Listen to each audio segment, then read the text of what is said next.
اعوذ باللہ من الشیطان الرجیم بسم اللہ الرحمن الرحیم۔ تاجدار کائنات، خاتم الانبیاء،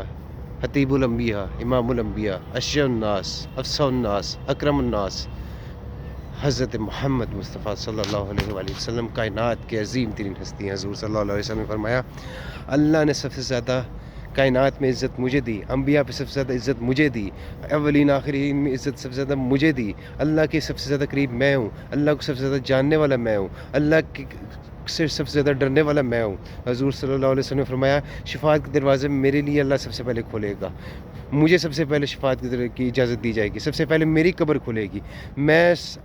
70,000 فرشتوں کے ساتھ میدان محشر میں آؤں گا۔ میری بیٹی سیدہ فاطمہ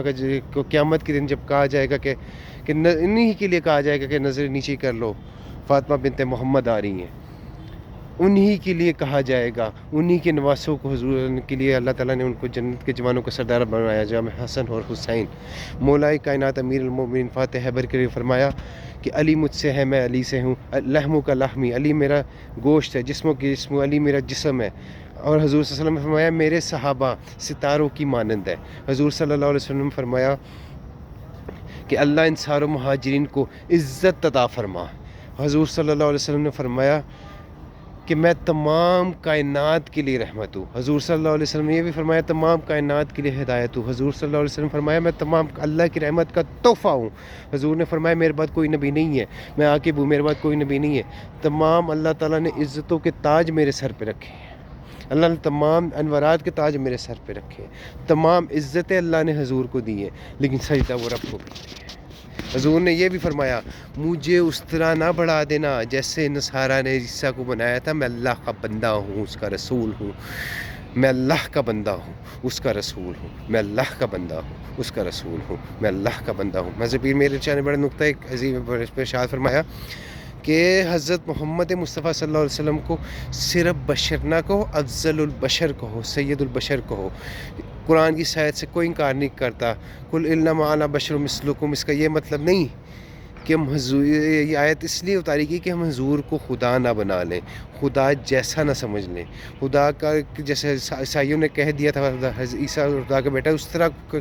کچھ کہہ نہ دیں، شرک نہ کریں۔ لیکن یو ہے الہی، پھر اگلا بھی اللہ تعالیٰ نے فرق بتا دیا، اس پہ وحی آتی ہے، جس پہ وحی آتی ہے نا، جس شخص تھی محمد مصطفیٰ پہ وحی آتی تھی، ان کے ہاتھوں سے پانی کے چشمے پھوٹتے تھے، ان کے ہاتھوں پہ کنکر تسبیح پڑھتے تھی، ان کے ہاتھوں میں جو ہے کھانا خود تسبیح پڑھتا تھا، وہ درخت کو بلاتے تھے، درخت حاضر ہو جاتا تھا، مری ہوئی گو زندہ ہو کے ان کے ختم نبوت کی گواہی دیتی تھی، ان کے آگے جانور بھی اپنی شکایتیں لے کے آتے تھے، وہ اپنی ایک انگلی کا اشارہ کرتے تھے تو چاند کے 2 ٹکڑے ہو جاتے تھے، وہ اللہ کے قرب میں عرش پر جائے گئے ہیں معراج میں جسمانی طور پہ، مسجد حرام سے مسجد اقصیٰ تک۔ وہ عظیم ہستی ہیں جو کائنات کے امام ہیں، جن کے لیے جب حضرت سیدہ آمنہ کو خواب آتے تھے کہ آپ تو نبیوں کے بادشاہ کی ماں ہیں، تمام کائنات سے افضل ترین ہستی کی ماں بننے والی ہیں۔ حضرت عبد المطلب کے پاس جب حضور صلی اللہ علیہ وسلم جب ان کے ساتھ خانہ کعبہ میں بیٹھتے تھے، دیوار لگا کے ساتھ بالکل ٹیک لگا ان کے ساتھ بیٹھتے تھے، لوگ انہیں کچھ ہٹانے کی کوشش کرتے تھے، انہوں نے کہا اس کو نہ ہٹاؤ، یہ بڑا برکت والا ہے، اس کی شان بہت بلند ہونی ہے، زمین و آسمان میں میرے اس پوتے کی تعریف ہوگی، میرے اس پوتے کی تعریف زمین و آسمان میں ہوگی، اس کو ہلکا نہ لو۔ حضرت جناب ابو طالب شام کے سفر میں گئے، حضور صلی اللہ علیہ وسلم کو لے گئے، تو ایک راہب نے کہا کہ اے ابو طالب، آپ کا بھتیجا حاضر سید العالمین رسول رب العالمین یبعث اللہ رحمت للعالمین، تمام جہانوں کا سردار ہے، رب العالمین کا رسول ہے، اور تمام جہانوں کی رحمت ہے، ہمیں بھی اس رحمت سے جڑ جائے۔ تاجدار ختم نبوت زندہ باد، زندہ باد۔